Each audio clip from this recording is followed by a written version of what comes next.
बिस्मिल्लाहिर्रहमानिर्रहीम। Dear students, अस्सलाम वालेकुम।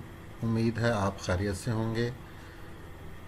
आज का हमारा टॉपिक है इंफॉर्मेशन टेक्नोलॉजी। इंफॉर्मेशन टेक्नोलॉजी ऐसी टेक्नोलॉजी है जिसके ज़रिए हम इंफॉर्मेशन को पूरी दुनिया में फैलाते हैं, स्प्रेड करते हैं या ट्रांसफ़र करते हैं। आसान अल्फाज में कहा जाए तो हम ऐसे कहेंगे कि इंफॉर्मेशन को फैलाने वाली टेक्नोलॉजी। टेक्नोलॉजी का लफ्ज़ टेक्निक से निकला है। टेक्निक का मतलब होता है तरीक़ाकार। तो इंफॉर्मेशन को इंटरनेट के ज़रिए पूरी दुनिया में फैलाने वाली टेक्नोलॉजी को इंफॉर्मेशन टेक्नोलॉजी कहते हैं। अब इंफॉर्मेशन टेक्नोलॉजी के लिए आपको बहुत सारी चीज़ों की, बहुत सारे रिसोर्सेज की ज़रूरत पड़ती है। आप अगर कहीं पर इंफॉर्मेशन फैलाना चाहते हैं तो आपको communication, computer, hardware, database, internet, security, मुख्तलिफ सॉफ्टवेयर्स के डिज़ाइन, मुख्तलिफ एप्लीकेशंस, नेटवर्क, सर्वर और बहुत सारी चीज़ों की सपोर्ट की ज़रूरत होती है। आगे हम इसको मैं आपको एक्सप्लेन कर देता हूँ। सबसे पहले हम ये देखते हैं कि इंफॉर्मेशन हमारे पास किस शक्ल में होती है, किस फॉर्म में होती है। इंफॉर्मेशन हमारे पास तहरीर की शक्ल में होती है। तहरीर किसे कहते हैं? टेक्स्ट। टेक्स्ट ABC की शक्ल में हो। जो चीज़ भी आप लिख रहे हैं, कोई समरी लिख रहे हैं, कोई मजमून लिख रहे हैं, लेटर लिख रहे हैं, कोई मैसेज लिख रहे हैं, तो ये सारी चीज़ें क्या हैं? तहरीर है। लिखी जाने वाली तमाम चीज़ें, चाहे वो नंबर्स हों, सिंबल्स हों या अल्फ़ाबेट्स हों, ये सारा टेक्स्ट कहलाता है। तो इंफॉर्मेशन टेक्स्ट की शक्ल में हो सकती है। इंफॉर्मेशन इमेजेस की शक्ल में हो सकती है। तस्वीरें, ये सारे इमेजेस हैं। इंफॉर्मेशन ऑडियो, आवाज़ की शक्ल में हो सकती है, आवाज़ की शक्ल में। इसी तरह जो इंफॉर्मेशन है वो वीडियो की शक्ल में हो सकती है। तो इंफॉर्मेशन हमारे पास इन 4 फॉर्म्स में होगी: टेक्स्ट की शक्ल में, इमेजेस की शक्ल में, ऑडियो की शक्ल में और वीडियो की शक्ल में। अब हम देखते हैं कि इंफॉर्मेशन के सोर्सेज कौन से हैं। यानी वो सोर्सेज का मतलब है ज़राए। ज़राए का मतलब क्या है कि किन चीज़ों के ज़रिए आप इंफॉर्मेशन फैला सकते हैं या इंफॉर्मेशन हासिल कर सकते हैं। रेडियो के ज़रिए आप इंफॉर्मेशन को हासिल कर सकते हैं, लेकिन रेडियो के ज़रिए सिर्फ आवाज़ की शक्ल में आप तक इंफॉर्मेशन आ तो सकती है, वो भी सिर्फ आवाज़ की शक्ल में, तहरीर की शक्ल में नहीं आएगी, इमेजेस की शक्ल में नहीं आएगी, वीडियो की शक्ल में नहीं आएगी। और ना ही रेडियो के ज़रिए आप इंफॉर्मेशन को वापस सेंड बैक कर सकते हैं। यानी you are just the receiver. आप सिर्फ इंफॉर्मेशन को रिसीव करेंगे रेडियो के ज़रिए। तो रेडियो भी एक सोर्स तो है इंफॉर्मेशन, ऐसी टेक्नोलॉजी है, ऐसा ज़रिया है जिसके ज़रिए आप तक इंफॉर्मेशन आ सकती है। नेक्स्ट सोर्स कौन सा है? TV, television. टीवी के ज़रिए आप ऑडियो की शक्ल में, तहरीर की शक्ल में, वो तहरीर भी वीडियो की शक्ल में होगी और वीडियो की शक्ल में आप तक इंफॉर्मेशन आती है। तो टीवी भी एक सोर्स है इंफॉर्मेशन को फैलाने का, या इंफॉर्मेशन आप टीवी के ज़रिए हासिल कर सकते हैं। लेकिन किस किस फॉर्म में कर सकते हैं आप? आवाज़ की शक्ल में, वीडियो की शक्ल में, इमेजेस की शक्ल में। तो आप इंफॉर्मेशन टीवी से ले तो सकते हैं लेकिन सेंड बैक नहीं कर सकते। टीवी में इस तरह की रेस्ट्रिक्शन भी है। अब तीसरी चीज़ आ गई है mobile phone, cell phone. Mobile phone के ज़रिए भी आप इंफॉर्मेशन को आप ले सकते हैं, सेंड भी कर सकते हैं, टेक्स्ट की शक्ल में भी, इमेजेस की शक्ल में भी, वीडियो की शक्ल में भी, ऑडियो की शक्ल में भी, और इंफॉर्मेशन को स्टोर भी कर सकते हैं। लेकिन सेल फोन में बहुत ज़्यादा मिकदार में आप इंफॉर्मेशन को स्टोर नहीं कर सकते। एक लिमिटेड मिकदार में आप सेंड और रिसीव कर सकते हैं। चौथा ज़रिया है कंप्यूटर। तो कंप्यूटर के ज़रिए आप इंफॉर्मेशन को सेंड भी कर सकते हैं, रिसीव भी कर सकते हैं। और किस शक्ल में? टेक्स्ट की शक्ल में भी, इमेजेस की शक्ल में भी, ऑडियो की और वीडियो। लेकिन एक बात याद रखिएगा ये चारों, रेडियो, टीवी, मोबाइल फोन और कंप्यूटर, ये उस वक्त तक इंफॉर्मेशन को स्प्रेड नहीं कर सकते या आप तक नहीं पहुंचा सकते जब तक ये नेटवर्क से कनेक्ट ना हो या इंटरनेट से कनेक्ट ना हो। रेडियो का अपना एक नेटवर्क होगा, टीवी का एक अपना नेटवर्क होगा, मोबाइल फोन का एक अपना नेटवर्क होगा और कंप्यूटर का भी एक नेटवर्क होगा। इंटरनेट भी एक नेटवर्क ही होता है जो पूरी दुनिया में फैला हुआ है। इस नेटवर्क का काम क्या होता है? नेटवर्क के जरिए हम इंफॉर्मेशन को एक जगह से दूसरी जगह ट्रांसफर करते हैं। तो रेडियो का अपना नेटवर्क है, टीवी का अपना नेटवर्क है, मोबाइल फोन का अपना नेटवर्क है। अगर ये सारे डिवाइसेस, ये सारे जो पुर्जे हैं, ये नेटवर्क से कनेक्ट ना हो तब ये इंफॉर्मेशन को ट्रांसफर करने के काबिल नहीं होते। अब इन सब पुर्जों में जो कंप्यूटर है, इसलिए मैंने ये कंप्यूटर को बोल्ड किया हुआ है, ये जो कंप्यूटर है ये एक ऐसी डिवाइस है कि इसमें बहुत ज्यादा मिकदार में आप इंफॉर्मेशन को ट्रांसफर कर सकते हैं। कंप्यूटर में बहुत ज्यादा मिकदार में इंफॉर्मेशन को स्टोर कर सकते हैं। कंप्यूटर से हर तरह की इंफॉर्मेशन, हर शक्ल की इंफॉर्मेशन को एक जगह से दूसरी जगह ट्रांसफर भी कर सकते हैं। और कंप्यूटर, लेकिन शर्त यह है कि यह कंप्यूटर इंटरनेट से कनेक्टेड हो या नेटवर्क से कनेक्टेड हो। इंटरनेट भी एक नेटवर्क है जो पूरी दुनिया में फैला हुआ है।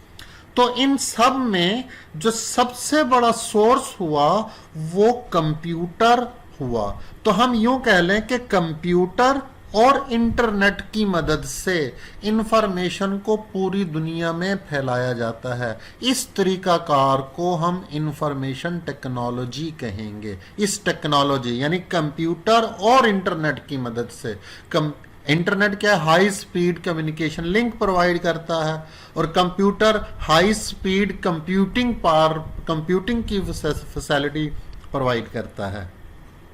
तो कंप्यूटर, आसान अल्फाज में से कहेंगे, कंप्यूटर और इंटरनेट की मदद से इंफॉर्मेशन को पूरी दुनिया में फैलाने वाली टेक्नोलॉजी को इंफॉर्मेशन टेक्नोलॉजी कहेंगे। इंफॉर्मेशन टेक्नोलॉजी की वजह से ये पूरी दुनिया एक ग्लोबल विलेज की मानिंद, ग्लोबल विलेज की तरह हो गई है। कैसे? जैसे एक गांव में एक लोग एक दूसरे को जानते हैं, एक दूसरे के बारे में इंफॉर्मेशन रखते हैं, कौन कहाँ रहता है, क्या करता है, उसकी तालीम कितनी है, उसका फैमिली बैकग्राउंड क्या है। तो गांव में लोग चूंकि लिमिटेड लोग होते हैं और एक दूसरे के बारे में इंफॉर्मेशन रखते हैं, तो इंफॉर्मेशन टेक्नोलॉजी की वजह से पूरी दुनिया के लोग एक दूसरे के बारे में इंफॉर्मेशन हासिल कर सकते हैं और वो एक दूसरे के बारे में ऐसे ही जान लेते हैं जैसे एक गांव में रहने वाले लोग एक दूसरे के बारे में जानते हैं। इसी वजह से इंफॉर्मेशन टेक्नोलॉजी की वजह से ये पूरी दुनिया को एक ग्लोबल विलेज की मानंद करार दे दिया गया कि आप इंफॉर्मेशन टेक्नोलॉजी की वजह से दुनिया के हर खित्ते, हर मजहब, हर कल्चर, हर रिलीजन की इंफॉर्मेशन हासिल कर सकते हैं। इस वजह से पूरी दुनिया को ग्लोबल विलेज कहा गया। डिजिटल कन्वर्जेंस क्या है? डिजिटल कन्वर्जेंस बेसिकली ये मर्जिंग ऑफ इंडस्ट्रीज है। मर्जिंग क्या मतलब है कि बहुत सारे ऑफिसेज, बहुत सारे इंडस्ट्री, बहुत सारे कारखाने, बहुत सारे बिजनेस जो मुख्तलिफ शहरों में, मुख्तलिफ मुल्कों में उनकी ब्रांचेस होती हैं, लेकिन इंटरनेट के जरिए ये एक दूसरे के साथ इंटरलिंक्ड हैं। जैसा कि बैंक्स हैं, आप समझ लें कि एक बैंक है, उसकी ब्रांचेस हर शहर में हैं और आपस में इंटरलिंक्ड हैं। इंटरलिंक होने से उनकी जो इंफॉर्मेशन है वो आपस में शेयर कर सकते हैं।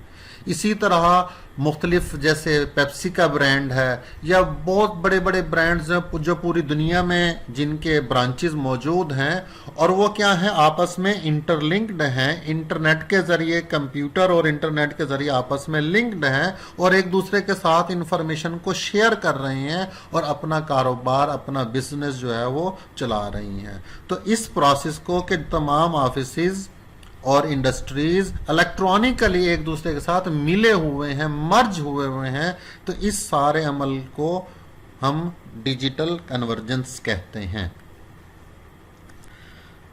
अब इंफॉर्मेशन टेक्नोलॉजी की वजह से आप क्या क्या कर सकते हैं? इंफॉर्मेशन का तबादला कर सकते हैं आप आपस में एक दूसरे के साथ, व्हाट्सएप के ज़रिए, स्काइप के ज़रिए, ग्रुप्स के ज़रिए, ईमेल्स के ज़रिए इंफॉर्मेशन का तबादला कर सकते हैं। इंफॉर्मेशन टेक्नोलॉजी की वजह से लोग बहुत ज़्यादा अब अवेयर रहना शुरू हो गए, उनके पास इंफॉर्मेशन मौजूद है, उनके पास टॉप स्टोरीज, टॉप ट्रेंड्स क्या हैं। जैसे आजकल कोरोना वायरस जो है ये टॉप स्टोरीज में है कि पूरी दुनिया में एक पेंडेमिक की सिचुएशन है, और इंफॉर्मेशन टेक्नोलॉजी की वजह से ये लोग इसके बारे में बहुत हद तक अवेयर हो चुके हैं, जान चुके हैं कि कोरोना क्या है। इसी तरह जो भी दुनिया में जो इंफॉर्मेशन भी मौजूद है सोशल मीडिया पर, वो इंफॉर्मेशन टेक्नोलॉजी की वजह से हर एक तक बआसानी पहुंच रही है। लोग ख़बरों के बारे में वेल अवेयर हैं, जानते हैं इंफॉर्मेशन टेक्नोलॉजी की वजह से। लोग मुख्तलिफ बीमारियों और उनके इवन इलाज के बारे में भी अवेयर हैं। इंफॉर्मेशन टेक्नोलॉजी की वजह से आप मुख्तलिफ बीमारियों के बारे में जानते हैं। जैसे रिसेंटली मैंने एक मिसाल दी, कोरोना के बारे में जानते हैं लोग, और इवन उसके जो क्योर्स हैं, उसका जो इलाज है, या इलाज के साथ साथ आप ये कह लें कि जो उसकी प्रिवेंशन है, प्रिवेंटिव मेजर्स हैं, तो वो इंफॉर्मेशन टेक्नोलॉजी की वजह से लोग ले रहे हैं। इंफॉर्मेशन टेक्नोलॉजी की वजह से आप टेक्स्ट को मैसेजेस की शक्ल में, फोटोज़ को, ऑडियोज़ को और वीडियोज़ को एक दूसरे के साथ एक्सचेंज कर रहे हैं। इंफॉर्मेशन टेक्नोलॉजी की वजह से हम ये कहते हैं कि हमारे जो लिविंग स्टाइल है इसमें बहुत ज़्यादा चेंज आ गई है। हम लेटेस्ट जो डिज़ाइंस हैं, ज्वेलरी के हिसाब से कह लें, शूज़ के हिसाब से कह लें, क्लोथ्स के हिसाब से कह लें, आप हमारा जो लिविंग स्टाइल है वो हम कल डिफरेंट कल्चर्स को हम विज़िट कर रहे होते हैं, तो हम जिससे हमारा लिविंग का जो स्टैंडर्ड है वो इम्प्रूव हो रहा है, क्योंकि अवेयरनेस ज़्यादा हो रही है, इन्फॉर्मेशन हर जगह तक पहुंच रही है आसानी से इंफॉर्मेशन टेक्नोलॉजी की वजह से, जिसकी वजह से जो लिविंग स्टाइल है वो बेहतर हो रहा है। Applications of information technology, applications कहते हैं इस्तेमाल, यूजेस कि इंफॉर्मेशन टेक्नोलॉजी का इस्तेमाल वैसे तो ज़िंदगी के हर शोबे में हो रहा है। जो इम्पोर्टेंट है वो मैं आपको बता देता हूँ। आर्टिफिशियल इंटेलिजेंस, AI, इस वक्त कंप्यूटर साइंस की जो सबसे इमर्जिंग फील्ड है वो आर्टिफिशियल इंटेलिजेंस की फील्ड है। आर्टिफिशियल इंटेलिजेंस हमें क्या कहती है कि यूज टू डिवेलप मशीन्स, ऐसी मशीन्स बनानी है, समझ लें कि रोबोट बनाने हैं, जो भी वो भी एक मशीन, ऑटोमेटिक प्रोग्रामेबल मशीन है जिसमें इंसानों जैसी क्वालिटीज़ हों, यानी रोबोट लर्न करें, देख सकें, सुन सकें, ह्यूमन लाइक क्वालिटीज़ हों। ये सारा कैसे मुमकिन हो रहा है कि हम ऐसे सॉफ्टवेयर डेवलप कर रहे हैं आर्टिफिशियल इंटेलिजेंस की मदद से, जिसकी मदद से हम मशीन से मुराद एक रोबोट में इंसानों जैसी खसूसियात पैदा करने की कोशिश कर रहे हैं, जिसकी वजह से वो इंसानों की तरह बिहेव करेगा, इंसानों की तरह सीखेगा, इंसानों की तरह जो है रोबोट जो है वो देख सकेगा और सुन सकेगा। Web based application, web based applications, यहाँ पर एप्लीकेशंस का मतलब इस्तेमाल नहीं है, यहाँ पर एप्लीकेशंस का मतलब ऐप है, ऐप से मुराद सॉफ्टवेयर्स हैं।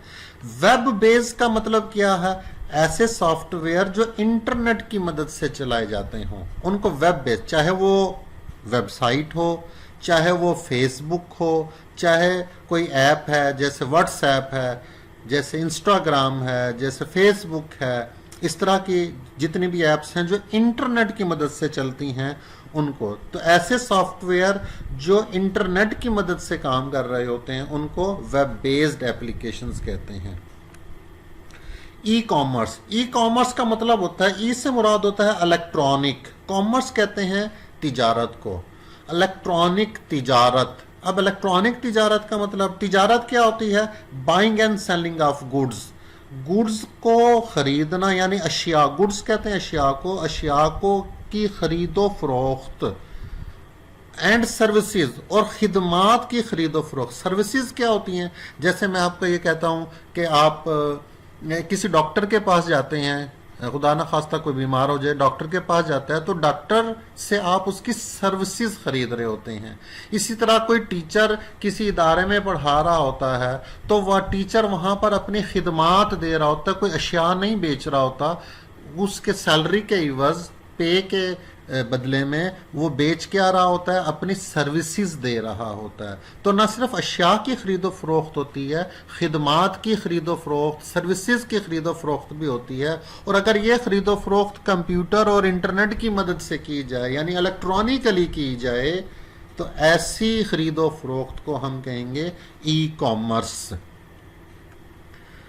एम कॉमर्स से मुराद है मोबाइल कॉमर्स, यानी मोबाइल के जरिए चीज़ों की खरीदो फरोख्त करना, बिजनेस करना मोबाइल के जरिए। जैसे शॉपिंग है, आप जैसे दराज.com है, मोबाइल के ज़रिए भी आप ऑर्डर प्लेस कर सकते हैं, कंप्यूटर और इंटरनेट की मदद से आप ऑर्डर प्लेस कर सकते हैं। तो इंटरनेट के ज़रिए, चाहे वो इंटरनेट कनेक्टेड हो मोबाइल के साथ, चाहे इंटरनेट कनेक्टेड हो कंप्यूटर के साथ, तो इंटरनेट के ज़रिए आप जो भी बिज़नेस करेंगे, कोई ख़रीदो फरोख्त करेंगे, तो उसको हम इलेक्ट्रॉनिक कॉमर्स कहेंगे। मोबाइल के ज़रिए करेंगे तो हम उस कारोबार को एम कॉमर्स कहेंगे। कंप्यूटर एनिमेशन, एनिमेशन क्या है? मूविंग इमेजेस को आप कह सकते हैं एनिमेशन, यानी ऐसे इमेजेस जो मूव करते हों, मूविंग इमेजेस को। अब होता, जैसे आपको मैं इसकी बड़ी आसान से एग्जांपल समझाता हूं, जैसे कार्टून है, आप टीवी पर जो कार्टून देखते हैं वो बेसिकली कार्टून रियल तो नहीं होते, वो बेसिकली एक फर्जी तस्वीर होती है जिसको हम कंप्यूटर की मदद से उसमें मूव करवाते हैं उनको, और आवाज़ की रिकॉर्डिंग भी कंप्यूटर की मदद से कर रहे होते हैं। तो कंप्यूटर की मदद से हम कंप्यूटर एनिमेशन क्रिएट कर रहे होते हैं। डिस्ट्रीब्यूटेड कंप्यूटिंग ये है, डिस्ट्रीब्यूटेड का मतलब है तकसीम की गई, कंप्यूटिंग का मतलब क्या है? मैं आपको इसको एग्जांपल हम कहते हैं कि हम फर्ज करें हमारे पास एक बुक टाइप करनी है। मैं किसी स्टूडेंट को ये कहता हूं कि आपने एक बुक को टाइप करना है। अब बुक के 100 पेजेस हैं फर्ज किया, तो जब स्टूडेंट वो बुक टाइप करने बैठेगा तो और 100 पेजेस को टाइप करेगा तो उसको बहुत ज्यादा टाइम रिक्वायर होगा। हम इस काम को आसान बनाने के लिए ऐसा कर देते हैं, हम 10 कंप्यूटर्स ले लेते हैं, उन पर 10 अलग-अलग लोगों को बिठा देते हैं और हर स्टूडेंट के जिम्मे ये काम लगाते हैं कि आपने 10-10 पेजेस टाइप करने हैं। तो हाँ, पहला स्टूडेंट पेज नंबर 1 से 10 तक करेगा, दूसरा स्टूडेंट पेज नंबर 11 से 20 तक करेगा, तीसरा स्टूडेंट पेज नंबर 21 से 30 तक करेगा, एंड सो ऑन, इस तरह करते जाएंगे। अब ये सारे काम कंप्यूटर्स को आपस में कनेक्ट करके 10 कंप्यूटर्स को, या उससे भी ज़्यादा किए जा सकते हैं या कम किए जा सकते हैं, इन कंप्यूटर्स पर एट ए टाइम लोग काम करेंगे, मिलकर एक ही काम को सरंजाम देंगे, तो वो फिर क्या होगा? वो काम बहुत कम वक्त में सरंजाम पा जाएगा। तो बहुत एक ही काम को मुख्तलिफ मल्टीपल कंप्यूटर्स पर एक ही काम को, एक ही टास्क को परफॉर्म करना, मिलकर सरंजाम देना, ये डिस्ट्रीब्यूटेड कंप्यूटिंग कहलाएगा। मल्टीमीडिया, मल्टी का मतलब होता है बहुत ज्यादा, और मीडिया जमा है मीडियम की।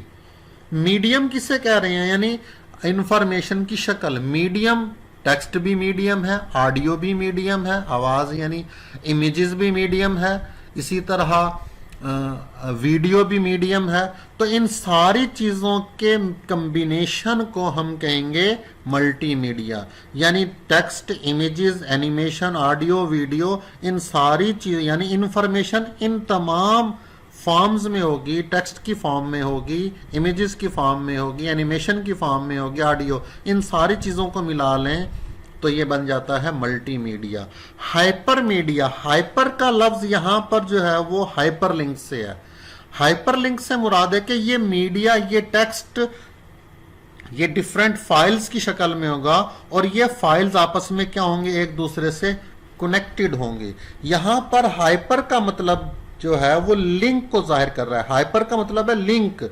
किसका लिंक है? फाइल्स का आपस में लिंक्स हैं, और इन फाइल्स के अंदर क्या मौजूद है, इंफॉर्मेशन मौजूद है, और वो इंफॉर्मेशन किस शक्ल में होगी, फिर टेक्स्ट की शक्ल में भी हो सकती है, इमेजेस की शक्ल में, एनिमेशन, ऑडियो और वीडियो की शक्ल में हो सकती है। उम्मीद है आपको मेरा ये लेक्चर पसंद आया होगा। अगर आपने अभी तक मेरे चैनल को सब्सक्राइब नहीं किया तो जल्दी से मेरे चैनल को सब्सक्राइब कर दें। मेरे चैनल का नाम है कंप्यूटर सेजनस। नेक्स्ट लेक्चर में इंशाल्लाह मुलाकात होगी। तब तक के लिए अल्लाह हाफिज़।